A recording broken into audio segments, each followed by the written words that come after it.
Busque la epístola a los Gálatas capítulo 5. Hoy quiero hablar del tema cómo amar y ser amado. En la actualidad tenemos una generación que habla mucho sobre el amor, pero francamente debo decir que es una generación que lo que menos conoce es sobre el amor. Me refiero al verdadero amor. No solo la palabra, sino que el concepto de amor es torcido, pervertido, mal usado y abusado en nuestro mundo actual.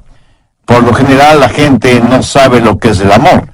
Algunos piensan que es una emoción indescriptible, un inmenso océano de sentimientos, pero no es genuino amor. El amor, escúchame bien, el amor no es un sentimiento. Puede contener o resultar en sentimientos, pero primordialmente no es un sentimiento o una emoción. Y le voy a decir por qué. La Biblia nos ordena, escuchó, nos ordena amar. Y usted no puede ordenar a un sentimiento, piénselo. Así que la clase de amor de la cual estoy hablando no es un sentimiento, ni una emoción, ni una incontrolable pasión. No sé de dónde la gente ha sacado la idea de que el amor es algo que nos sucede, que somos víctimas del amor, que nos enamoramos y ese enamoramiento simplemente sucede como por generación espontánea. La Biblia dice, maridos, amad a vuestras mujeres.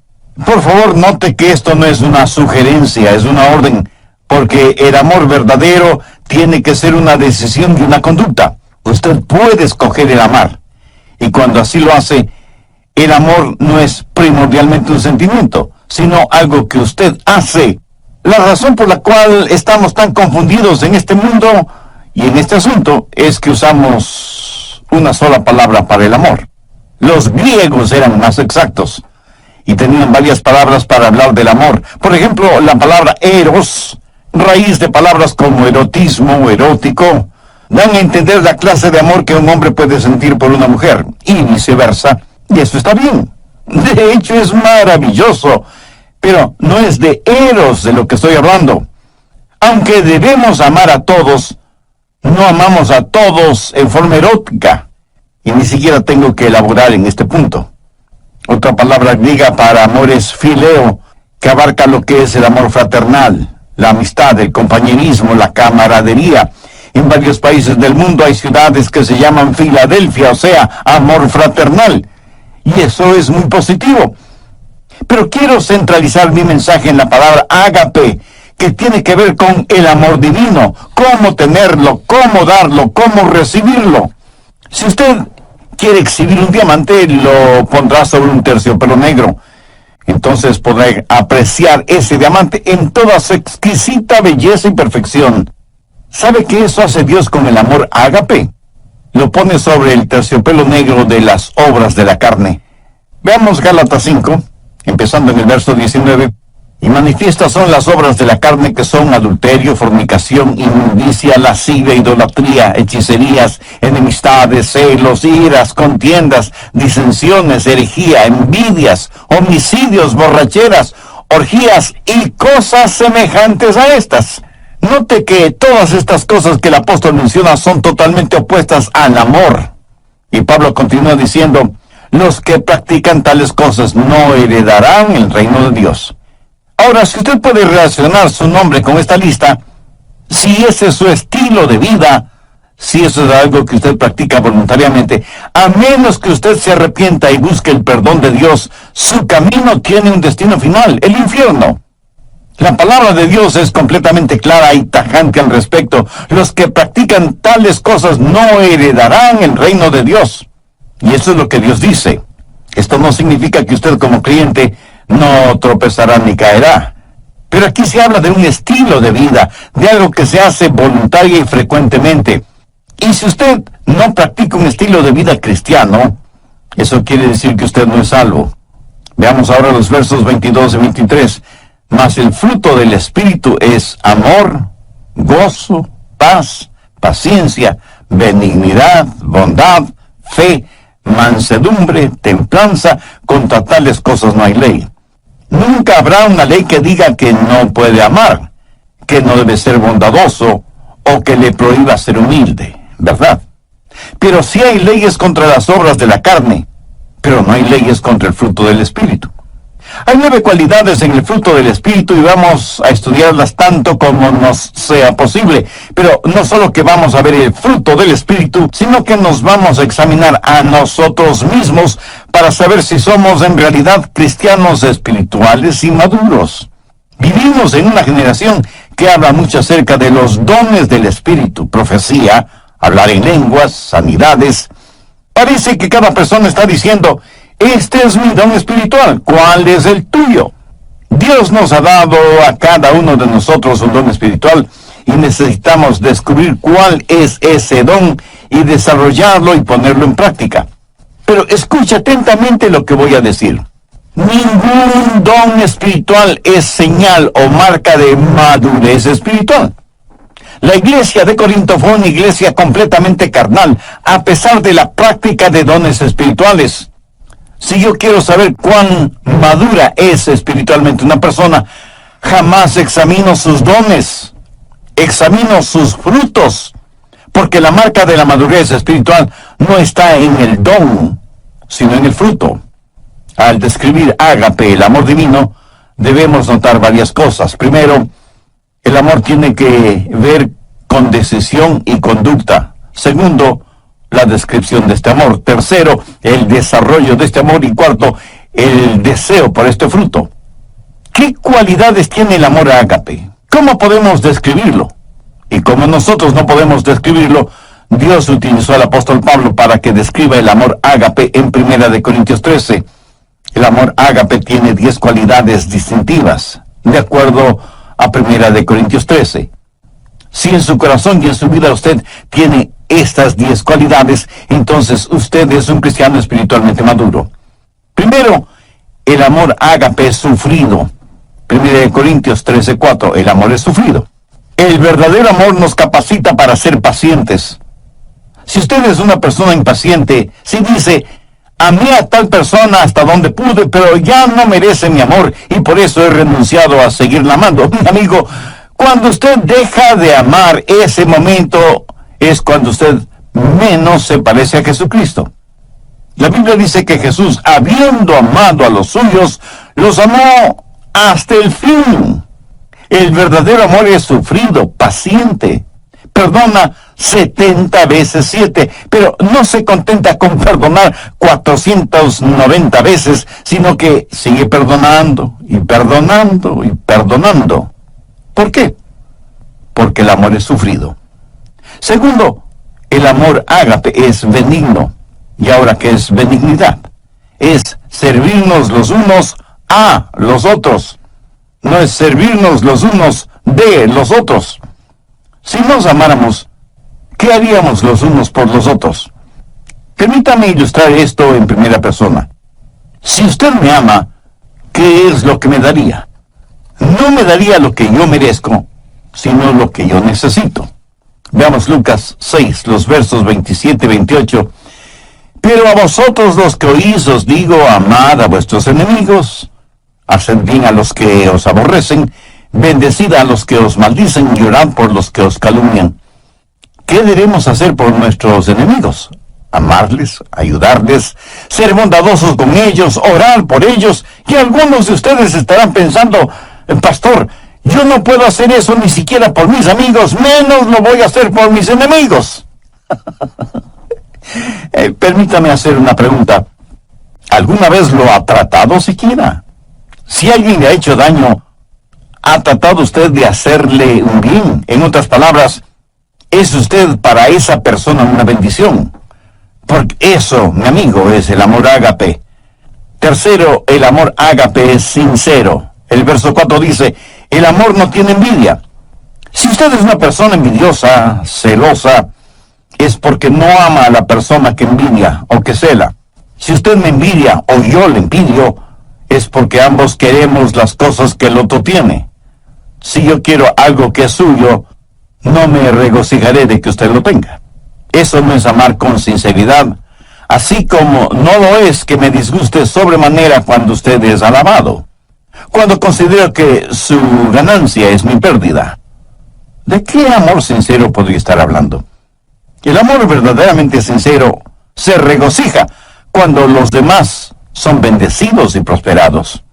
Cuarto, el amor ágape no es jactancioso, más bien le capacita para que sea humilde, para que no sea vanidoso ni prepotente, ni mire a los demás por encima del hombro.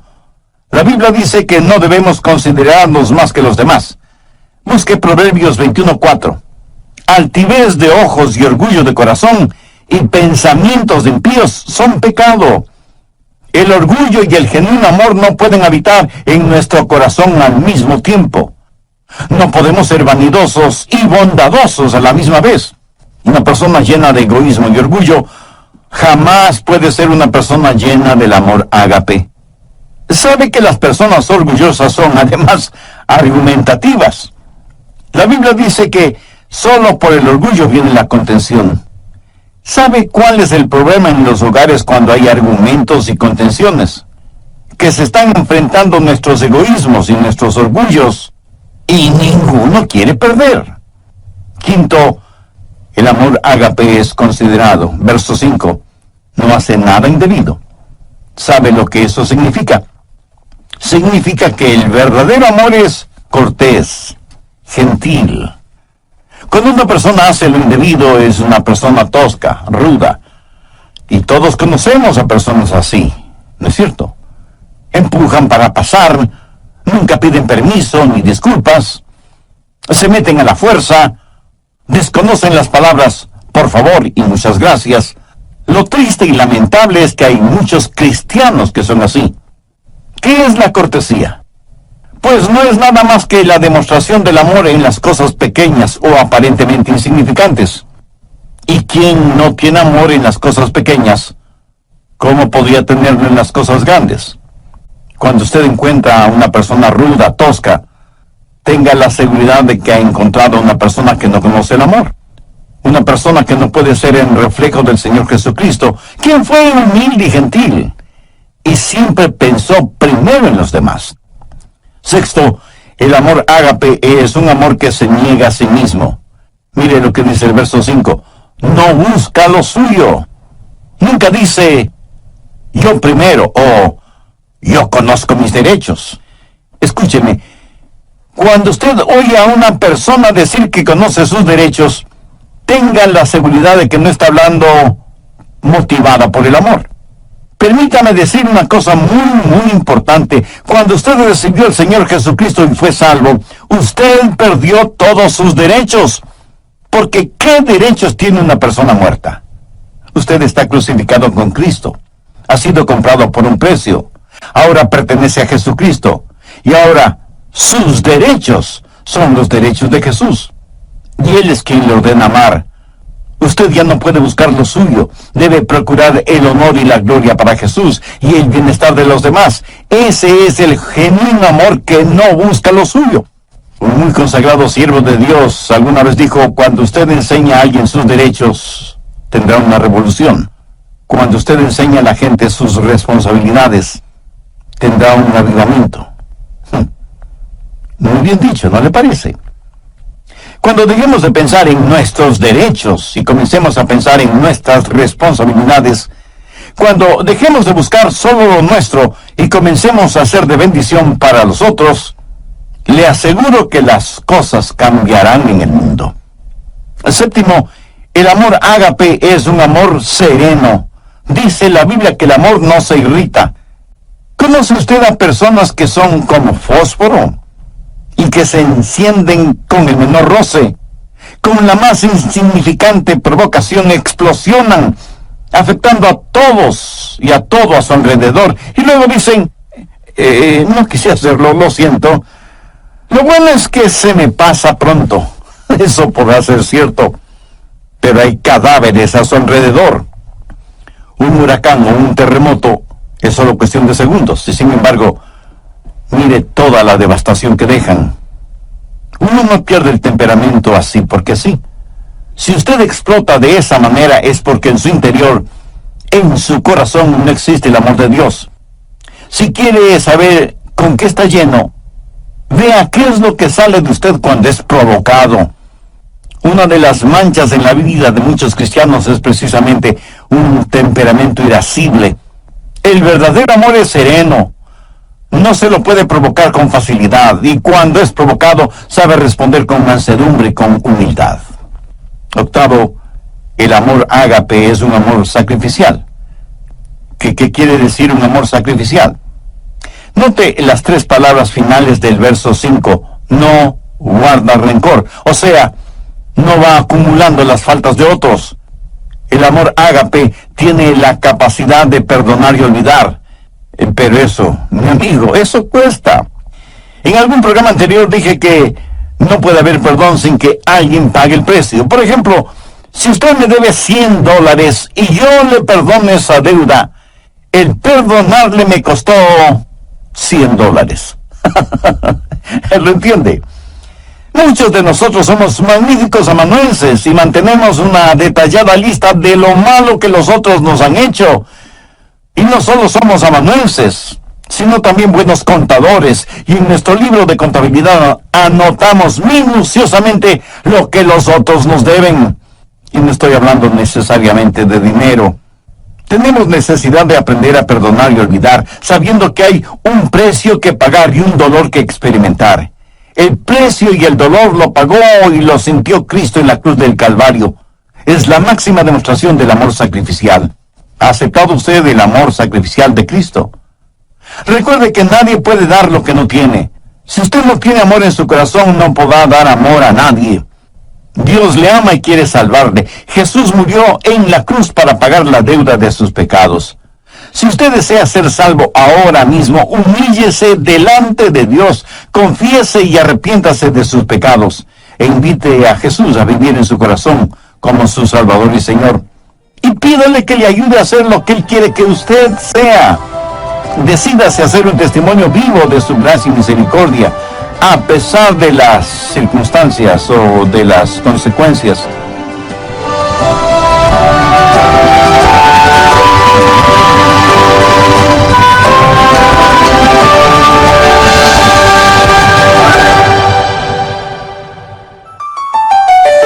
El Dr. Rogers nació y creció en el estado de la Florida, tierra de frutos cítricos por excelencia, y él cuenta que en su casa tenían árboles ornamentales de naranjas agrias. El fruto era imposible para el paladar, pero los árboles eran hermosos. Y él, con experiencia, relata lo siguiente. Se necesita mucha paciencia y mucho trabajo para lograr que al fin esos árboles produzcan naranjas dulces. Ahora, suponga que usted tiene un árbol de naranjas agrias, pero quiere que dé naranjas dulces. ¿Qué puede hacer? Bueno, puede podar el árbol. ¿Piensa que eso es suficiente para tener naranjas dulces? No. Entonces, se le ocurre una idea genial. Va a trasplantar el árbol. Lo va a trasplantar de un lado del terreno al otro lado. Como aplicación diré que muchos trasplantan el árbol de sus vidas de una iglesia a otra iglesia, pero siguen siendo cristianos agrios. Y el cambiar de membresía es como cambiar un cadáver de una tumba a otra. Perdonen esta comparación un poco esquelética. Alguien dijo que uno puede saber cuántas semillas hay en una manzana, pero solo Dios sabe cuántas manzanas hay en una semilla. Absolutamente cierto. El fruto se origina en Él. Nosotros solo lo llevamos. Hola, les saluda Irving Ravelo. Gracias por su sintonía al programa de hoy. Sea bienvenido y bienvenida a El Amor que Vale. Por favor, mantenga su Biblia abierta en Gálatas 5, porque hoy continúa el estudio Cómo amar y ser amados. Ahora les presento al Dr. Adrián Rogers en la voz del pastor Lenin de Llanón. Desde el programa anterior comenzamos a estudiar lo relacionado con el fruto del Espíritu, teniendo como base bíblica Gálatas 5, versos 22 y 23, y hemos visto 8 de las 10 características de ese fruto. Primero, el amor es sufrido. Segundo, es benigno. Tercero, es sincero. Cuarto, no es jactancioso. Quinto, es considerado. Sexto, se niega a sí mismo. Séptimo, es sereno. Y octavo, es sacrificial. Espero que tenga su Biblia y cuaderno de notas a la mano para sacar el máximo provecho de este estudio bíblico. Bien, prosigamos. Noveno, el amor ágape es un amor justo. Verso 6 dice, no se goza de la injusticia. Eso quiere decir que cuando alguien peca o fracasa o hace algo equivocado, usted no se alegra por eso. Más bien debería llorar y orar por esa persona. ¿Sabe usted que el chisme es un pecado? ¿Por qué? Porque la persona chismosa se regocija en su iniquidad. Cuando escuchan algo negativo acerca de otra persona, casi no pueden esperar para contárselo a otras personas. Se parecen a la mujer que dijo, mi lema es, nunca digas algo acerca de otra persona, a menos que sea algo que valga la pena chismearlo. Y aunque por lo general creemos que las mujeres son las chismosas, permítame decirle que conozco hombres que son chismosos. Se regocijan y parece que hasta aman la chismografía. Son diseminadores de malas y falsas noticias. Se regocijan de la injusticia. Ahora escúcheme, no estoy diciendo que debe hacerse el desentendido frente al pecado, porque eso es imposible. El pecado tiene que ser enfrentado. Pero no se regocije de la injusticia. Y antes de que usted diga algo negativo de otra persona, hágase las siguientes preguntas. Primera, ¿sé que eso es verdad? Segunda, aun si fuera verdad, ¿es necesario que lo diga? Tercera, y si lo digo, ¿cuál es mi verdadera motivación al decirlo? El amor ágape no se goza de la injusticia. La Biblia no habla de un amor ágape chapucero que simplemente ignora el pecado. No habla de un amor que siente cierta pena por la otra persona. Cuando usted sabe que otra persona está emocionalmente herida, cuando escucha que otra persona ha fracasado, ¿cómo reacciona? Hace poco conocí a un hombre que al saber del pecado de uno de sus amigos, cayó de rodillas, puso su rostro en el suelo y lloró intensamente por su amigo que había caído en pecado. Eso es empatía, no solamente simpatía. Eso es el tener el corazón quebrantado por el pecado de otros. Décimo, el amor ágape es un amor sufriente. Verso 7. Todo lo sufre, todo lo cree, todo lo espera, todo lo soporta. Esto de ninguna manera significa que el amor ágape se lo cree todo. Más bien quiere decir que el verdadero amor lo puede enfrentar todo, que no hay límites para su fe. Pero cuando usted ama, hay una carga que debe llevar, y desde ese punto de vista es un amor sufriente. La gente quiere saber por qué los seres humanos sufren. Algunos porque han perdido su fe en Dios.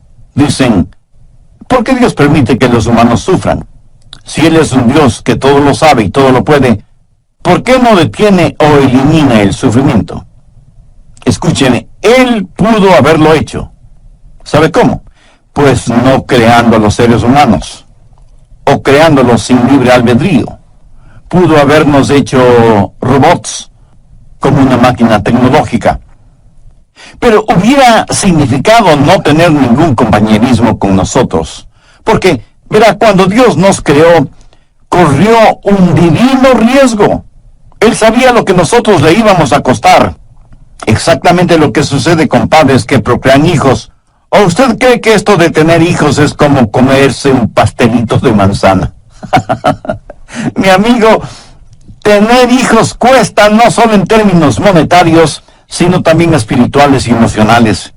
Y aunque usted no lo crea, de una u otra forma, nuestros hijos nos romperán el corazón. Dios sabía lo que iba a costar cuando nos creó y nos dio la capacidad de elegir. Y elegimos pecar. Cuando nos dio la capacidad de decir sí, también nos dio la capacidad de decir no. Para que un ser humano escoja a Dios, debe querer escoger a Dios. ¿Lo entiende? Dios nos dio ese libre albedrío, nos hizo de esa manera, pero al mismo tiempo Dios sabía que iba a sufrir. Cuando Dios escogió amar, escogió también el sufrir. Y alguien me preguntará, Pastor, ¿puede Dios sufrir? Permítame responder con una pregunta. ¿Sufre usted como padre cuando su hijo hace algo equivocado? Piénselo bien antes de contestar. La historia del hijo pródigo en el capítulo 15 de Lucas enseña que cuando un padre terrenal tiene un hijo rebelde, sufre. De la misma manera, cuando nosotros hacemos algo equivocado, nuestro Padre Celestial sufre. En Efesios 4:30 leemos, no contristéis al Santo Espíritu de Dios. ¿Lo ven? Nosotros podemos contristar al Santo Espíritu de Dios. Un aparato electrodoméstico, cuando se daña, le puede molestar. Pero solo sus hijos. No sufre el Señor Jesucristo. Cuando Pablo se encontró con Jesús en el camino a Damasco, ¿qué le dijo Jesús? Saulo, Saulo, ¿por qué me persigues? La respuesta de Pablo, si el asunto no fuera tan serio, sería casi infantil. Le dijo que no le perseguía a él, a Jesús, sino a los cristianos. Escúcheme, cuando usted persigue al cuerpo, también persigue a la cabeza. Cuando el cuerpo sufre, la cabeza sufre, y Jesús fue perseguido. Cuando una novia es infiel, impura, y no le presta ninguna atención al novio, ¿cree usted que el novio sufrirá? Le puedo asegurar que sí. ¿Quién es la novia? La iglesia. ¿Quién es el novio? El Señor Jesús. Cuando la novia sufre, el novio sufre también. Y cuando el novio decide amar a la novia, también decide sufrir. Y algunos dirán, pero Dios es Dios. Él no tiene que sufrir. Ciertamente, Él no tiene que sufrir, pero Él escogió sufrir. ¿Por qué? Déjenme ilustrar este punto. Suponga que usted y su cónyuge van a tomar las vacaciones soñadas toda una vida. ¿Será su segunda luna de miel en una de las islas de Hawái? Suponga que alguien les ha provisto un precioso condominio en la isla, a la orilla de una fabulosa playa, pero asimismo suponga que no tienen suficiente dinero para hacer todo lo que quieren hacer.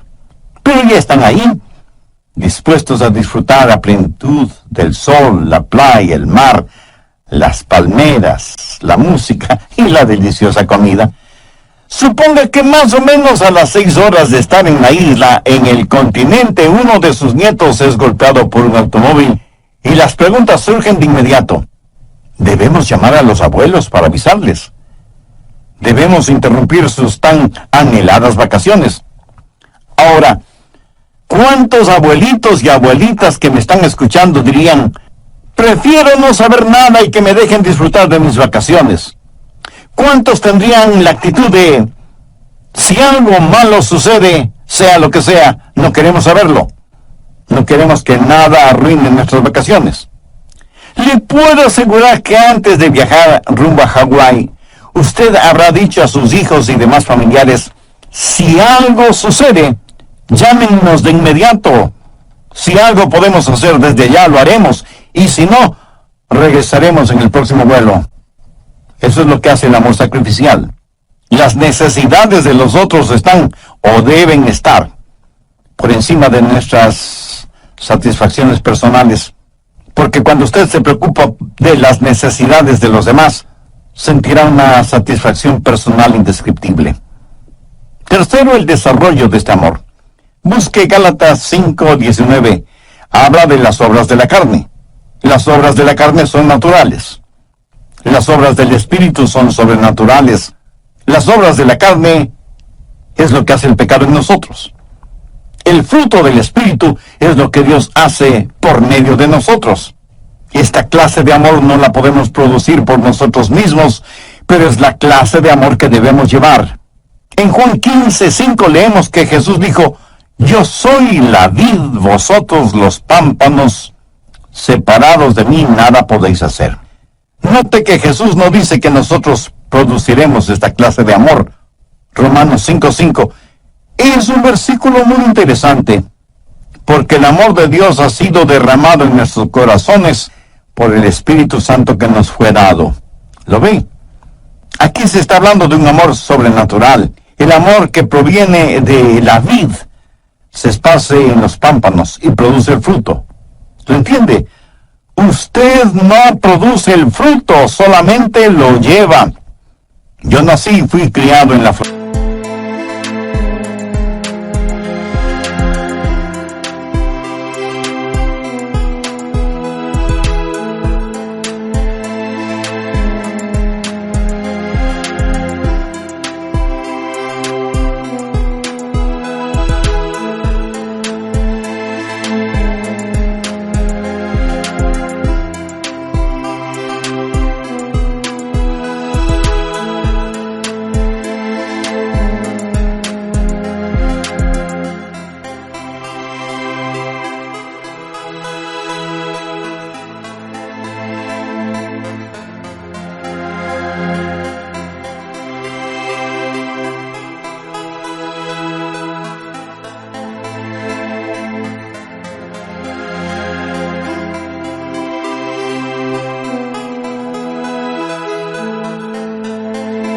Florida, tierra de frutos cítricos por excelencia. En casa teníamos árboles ornamentales de naranjas agrias. El fruto era imposible para el paladar, pero los árboles eran hermosos. Y se necesita mucha paciencia y mucho trabajo para lograr que al fin esos árboles de naranjas agrias produzcan naranjas dulces. Ahora suponga que usted tiene un árbol de naranjas agrias, pero quiere que dé naranjas dulces. ¿Qué puede hacer? Bueno, podría podar el árbol. ¿Piensa que eso es suficiente para tener naranjas dulces? No. Entonces se le ocurre una idea genial. Va a trasplantar el árbol, lo va a trasplantar de un lado del terreno al otro lado. Como aplicación diré que muchos trasplantan el árbol de sus vidas de una iglesia a otra iglesia, pero siguen siendo cristianos agrios. Y el cambiar, cuidar el nivel de humedad de la tierra, que no le falta agua ni fertilizantes, y por último, cambiarle de nombre. Ya no se llamará árbol de naranjas agrias, sino árbol de naranjas dulces. Y para ayudarle al árbol a que produzca naranjas dulces, usted amarra en sus ramas varias deliciosas y dulces naranjas, esperando que esas ricas naranjas motiven al árbol a dar naranjas dulces. Y muchos de ustedes me dirán con toda razón que nadie, por ignorante que sea en cuestión de árboles frutales, haría una tontería así. Mi amigo, no es asunto de trasplante, ni asunto de podar el árbol, ni de fertilizarlo, ni de cambiarle de nombre, ni de amarrar en sus ramas buenos frutos, que solo serán decorativos. Es la naturaleza del árbol la que debe ser cambiada. Cuando ese árbol sea injertado en un árbol bueno, la naturaleza de ese árbol será cambiada, porque recibirá una naturaleza que no es la suya propia, pero tendrá que aprender a llevar el fruto de su nueva naturaleza. La Biblia dice que cuando somos salvos, somos participantes de la naturaleza divina. La naturaleza de Dios viene a nosotros. Pero esta es la clase de amor que no es el fruto de las obras de la carne, raíz de amargura, sino que es el fruto del Espíritu. Es la naturaleza del Dios Todopoderoso que ha sido injertada en usted, en mí, en nosotros. Cuarto, el deseo por este fruto. ¿Para qué sirven las frutas? Pues para comérselas, y mientras más frescas y al natural, mucho mejor. ¿Han notado que las frutas despiden una fragancia extraordinaria? Uno puede reconocer una fruta solo por el olor, aún antes de mirarla o palparla. Imagínese ahora la bendita fragancia del fruto del Espíritu. ¿Sabe lo que el mundo necesita este mismo momento? Algunos de inmediato me dirán, el mundo necesita paz, bienestar económico, buena salud, progreso científico, etcétera, etcétera. Y aunque todo eso es verdad, el mundo lo que más necesita, sin embargo, es la realidad del fruto del Espíritu. Esa es la única manera de amar y ser amado. Cuando usted permita que el Señor habite en su humanidad y demuestre su deidad a través suyo, no será un amor humano el que usted exhiba, sino que será un amor divino. No será su vida la que...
viva, sino la vida de Jesús en usted. Su vida tendrá la fragancia de nuestro Señor Jesucristo. Anote al margen Efesios 5:2. Andad en amor, como también Cristo nos amó y se entregó a sí mismo por nosotros, ofrenda y sacrificio a Dios en olor fragante. ¿De dónde sale todo ese fruto? De una semilla muy pequeña. ¿Cómo es que se esparce el cristianismo? Cuando entendamos que la semilla está en el fruto, cuando empecemos a vivir Gálatas 5:22 y 23, más el fruto del Espíritu es amor, gozo, paz, paciencia, benignidad, bondad, fe, mansedumbre, templanza, entonces empezaremos a reproducirnos. Permita que el Espíritu de Dios hable a su corazón ahora mismo. Usted puede ya ser salvo, pero ha caído, ha tropezado, y se ha vuelto tan carnal que ha dejado de llevar su fruto espiritual. En Lucas 6, versos 44 y 45 leemos, porque cada árbol se conoce por su fruto, pues no se cosechan higos de los espinos, ni de las zarzas se vendimian uvas. El hombre bueno del buen tesoro de su corazón saca lo bueno, y el hombre malo del mal tesoro de su corazón saca lo malo, porque de la abundancia del corazón habla la boca. ¿Quiere orar una sencilla oración conmigo?